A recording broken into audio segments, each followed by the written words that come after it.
Halo teman-teman semua, selamat malam.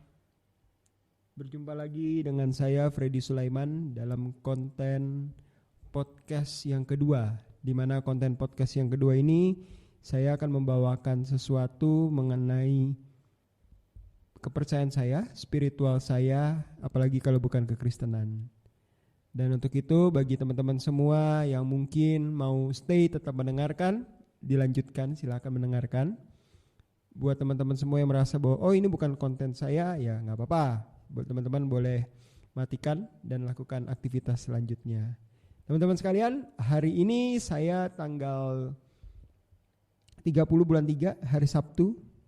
Belum telat nampaknya untuk mengucapkan selamat Hari Raya Jumat Agung bagi teman-teman yang merayakan.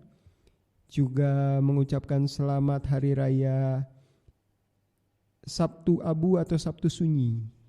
Dan besok kita akan sama-sama memperingati ibadah Paskah. Oke teman-teman sekalian, saya rindu untuk tahu kira-kira teman-teman semua gimana, dapat firman apa hari Jumat kemarin, apa firman yang menguatkan teman-teman, atau mungkin dari hari Kamis Getsemani atau hari Malam Getsemani, kira-kira teman-teman ikut ibadah dan dapat tentang apa. Teman-teman boleh share cerita lewat komen di bawah. Dan hari ini menarik karena kita tidak membawa tema tentang Paskah atau Jumat Agung, tapi saya mau cerita sama teman-teman bahwa saya namanya Freddy Sulaiman. Saya sudah 2 kali ikut sebuah ekosistem pembelajaran namanya reformasi liturgi, dan itu mengulang 2 kali putaran, dan saya mendapatkan banyak hal dari sistem pembelajaran ini. Sekali lagi saya mau sampaikan terima kasih kepada Pastor Angga Sunjaya yang telah mengenalkan saya sama reformasi liturgi. Dan hari ini saya mau cerita tentang sesuatu yang terjadi selama pembelajaran. Jadi reformasi liturgi ini melalui pembelajarannya itu selalu memberikan tugas membuat yang namanya refleksi tentang setiap pembelajaran di setiap bulannya gitu. Dan hari ini terkhusus saya rindu untuk membacakan kembali, mengingat kembali tentang refleksi perjanjian lama, di mana pada materi perjanjian lama di bulan itu dibawakan oleh dosen tercinta Pastor Chandra Julianto. Dan tentang perjanjian lama ini saya rasa menarik untuk saya bawakan karena saya memahami bahwa banyak di antara kita melihat perjanjian lama itu sebagai sesuatu yang sangat debatable. Asik. Maafkan ya kalau pronunciation bahasa Inggris saya kurang bagus. Maksudnya sangat bisa diperdebatkan gitu tentang sains gitu. Apalagi kalau kita bicara tentang kejadian 1 sampai kejadian 11. Di mana di situ diceritakan kisah tentang perjanjian lama sampai penciptaan sampai dengan Nuh gitu. Dan ini sangat debatable karena dari orang-orang yang mengerti sains, mereka akan berpikir bahwa umur bumi itu enggak cuma 6 hari gitu lah, jadi gitu. Tapi butuh ratusan juta tahun untuk jadi bumi gitu. Dan sangat tidak masuk akal bagi orang-orang sains untuk melihat bahwa ya penciptaan seperti itu gitu, 1 sampai hari 1 sampai hari ke-6 gitu. Mereka sangat sulit karena ketika terang itu diciptakan, kenapa mataharinya baru diciptakan di hari ke-4 gitu kan gitu. Ketika cakrawala itu diciptakan, kenapa hewan-hewan udaranya baru diciptakan di hari ke-5 gitu kan gitu. Ketika daratannya dipisahkan, kenapa manusia sama hewannya baru diciptakan hari ke-6 gitu. Dan ini bisa diperdebatkan sama orang-orang Kristen pada umumnya, di mana mereka juga percaya bahwa ya hari-hari itu ya memang seperti itu penciptaannya, itulah cara Allah mencipta gitu. Oke, berdebatlah mereka kan gitu.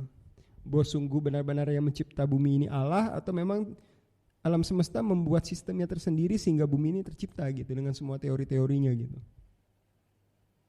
Menarik untuk dibahas bahwa Pastor Chandra pada materi tersebut membuat sebuah statement. Saya akan bacakan statementnya. Pendekatan kitab Kejadian harus dilihat sebagai sastra mitologi, bukan sebagai sastra sejarah. Saya ulangi ya. Pendekatan kitab Kejadian harus dilihat sebagai sastra mitologi dan bukan sebagai sastra sejarah. Seringkali kita melihatnya bahwa penciptaan itu sebagai umat Kristen ya, apalagi kita diajarkan dari sekolah minggu gitu. Hari pertama diciptakan apa, hari kedua diciptakan apa, sampai manusia diciptakan di hari ke-6 dengan hewan-hewan darat gitu. Lalu di hari ke-7 Allah berhenti dari semua penciptaannya. Sehingga di hari ke-7 itu kita semua harus menikmati Sabat, atau pada hari Minggu kita ke gereja gitu ya. Jadi teman-teman semua memahami Kejadian 1 terutama dalam kisah penciptaan, kita harus bisa memahami bahwa kisah ini harus dilihat sebagai sastra mitologi dan bukan sebagai sastra sejarah. Sudah pasti pernyataan ini akan menimbulkan pertanyaan baru. Bagaimana yang mistis harus dipercaya sebagai iman? Bagaimana cerita mitologi itu bisa akhirnya kita percaya sebagai sebuah cerita iman buat kita? Yang harus kita ceritakan, kata kitab Keluaran itu sampai keturunan kita yang ketiga, keturunan kita yang keempat gitu. Diceritakan di atas meja makan, diceritakan pada saat waktu mau tidur gitu. Sedangkan selama ini kita di gereja diajarkan bahwa Alkitab itu adalah wahyu yang sangat pantas untuk kita imani. Wahyu yang tidak boleh dirubah-rubah ceritanya. Yang tidak boleh ditambah-tambah ataupun dikurang-kurangi gitu. Karena menambah ataupun mengurangi dosa gitu. Jadi hal yang bertentangan ini seringkali dipertentangkan gitu. Dan lebih fokus kepada pertentangannya gitu. Padahal kebenaran dalam kitab Kejadian 1 pasal yang pertama sampai pasal yang ke-11 sebenarnya terletak pada pesan utama dan bukan kepada sarana yang dipakai. Saya ulangi sekali lagi. Kebenaran dalam kitab Kejadian pasal yang pertama sampai pasal yang ke-11 sebenarnya terletak pada pesan utama dan bukan kepada sarana yang dipakai. Seperti pesan utamanya Tuhan Allah Sang Pencipta itu. Ini adalah pesan utama. Sementara hari pertama ketika diciptakan terang dan gelap, hari kedua ketika diciptakan cakrawala, itu hanyalah sarana dan bukan merupakan pesan utama. Pesan pentingnya adalah Allah Sang Pencipta. Pesan utamanya adalah Allah Sang Pencipta. Namun pesan sarananya adalah hari pertama diciptakanlah terang dan gelap, hari kedua diciptakanlah cakrawala. Kemudian pada hari yang ke-6 dalam pesan sarana itu ada sebuah pesan utama yang menarik bahwa manusia dicipta serupa dan segambar dengan Allah. Namun keserupaan dengan Allah itu tidak dapat diemban manusia sehingga manusia jatuh ke dalam dosa. Nah, manusia yang sempurna namun jatuh di dalam dosa itu adalah pesan utamanya. Sedangkan pesan sarana yang ada di sana adalah ketika manusia dicipta oleh Allah dengan memakai tanah, dengan dihembuskan nafas, dengan ditaruh di sebuah taman namanya Eden, dengan bergaul sama ciptaan lainnya yang namanya Hawa, sampai mereka makan buah dari pohon pengetahuan yang baik dan yang jahat. Itu cuma pesan sarana. Tapi pesan utamanya adalah manusia itu dicipta oleh Allah serupa dan segambar, namun manusia yang serupa dan segambar itu tidak dapat mengemban pesannya sehingga ia jatuh dalam dosa. Itulah pesan utamanya. Kemudian kalau kita baca lagi di Kejadian 6, bahwa kejatuhan manusia itu semakin bobrok, semakin besar kejahatannya di mata Tuhan. Itulah pesan utama.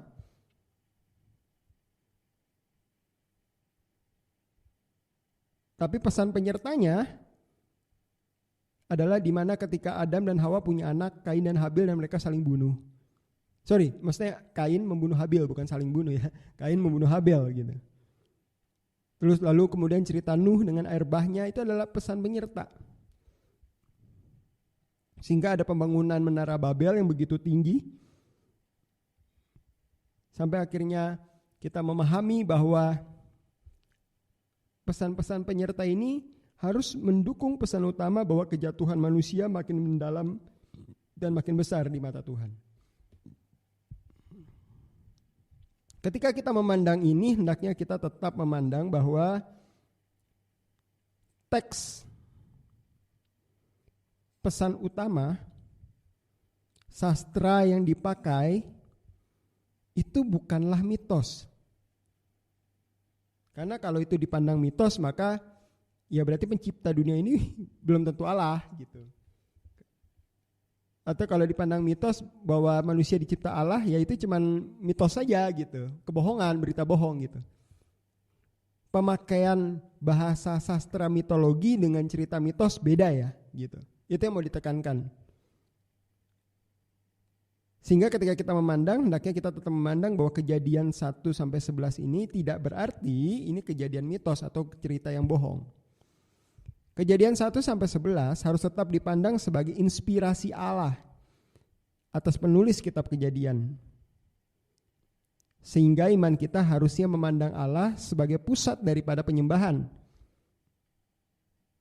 Atau kita dengan bahasa lain bisa mengatakan bahwa Allah lah sang inspirasi daripada penyembahan kita. Jadi pada akhirnya bagaimana kita bisa sama-sama memahami perbedaan antara sains maupun teologi. Dan kalaupun misal kata sains dan teologi ini tidak dapat disatukan atau jangan dipaksain satu, ya nggak apa-apa, biarlah mereka tetap berada dalam ketegangan itu kan gitu. Tapi setidaknya satu hal yang saya dengar dari pendeta Andreas Siwangu, beliau mengatakan bahwa teologi bisa menjawab untuk apa Allah mencipta segala sesuatunya. Kitab Mazmur menulis bahwa segala sesuatu diciptakan untuk menceritakan kemuliaannya Tuhan. Dan menceritakan kemuliaan Tuhan ini adalah sesuatu yang sains gak bisa jawab. Jadi kalau untuk apa dunia ini diciptakan, maka teologi bisa jawab. Namun bagaimana caranya sains menjawab? Sains bisa menjawab dalam hal bagaimana bumi ini diciptakan gitu. Sehingga pada akhirnya kita semua dapat sama-sama mengerti bahwa kalau kita memakai bahasa sastra mitologi untuk melihat lensa dari Kejadian 1-11, maka cerita dari Timur Jauh ini akan lebih bijaksana bisa kita tangkap dan bisa kita ceritakan gitu. Dan kita akan terhindar dari cerita-cerita seperti kenapa Allah harus mencipta satu pohon yang membuat kita berdosa gitu kayak gitu. Misal kata ya gitu. Meskipun ya kita bisa pakai asumsi apapun untuk menjawabnya gitu. Bahwa pohon itu mesti ada karena dengan manusia memakannya berarti timbullah ketidaktaatan misalnya gitu kan. Apapun yang bisa kita sampaikan gitu untuk menjawab hal itu gitu. Tapi terlebih lagi yang pasti satu hal bahwa setidaknya jangan mempertanyakan hal-hal yang sebenarnya adalah pesan sarana gitu. Tapi biarlah pesan utama itu boleh kita tangkap sebagai sesuatu yang terus-menerus kita gumuli gitu. Bahwa ternyata kita gak bisa gitu untuk menjalani hidup seperti atau serupa dengan gambar yang Allah sudah ciptakan pada kita gitu. Dan puji syukur hari ini kita diingatkan kembali bahwa karya salib itu merestart, mengembalikan rupa dan gambar kita serupa dengan Tuhan. Kita jadi punya akses untuk menuju ke sana gitu. Kira-kira gitu aja teman-teman. Thank you. yang udah mau meluangkan waktunya untuk mendengarkan setidaknya sampai 15 menit ini. Kiranya Tuhan Yesus memberkati kita semua. Dan kita berdoa yuk. Tuhan Yesus Allah yang Maha Kasih, terima kasih.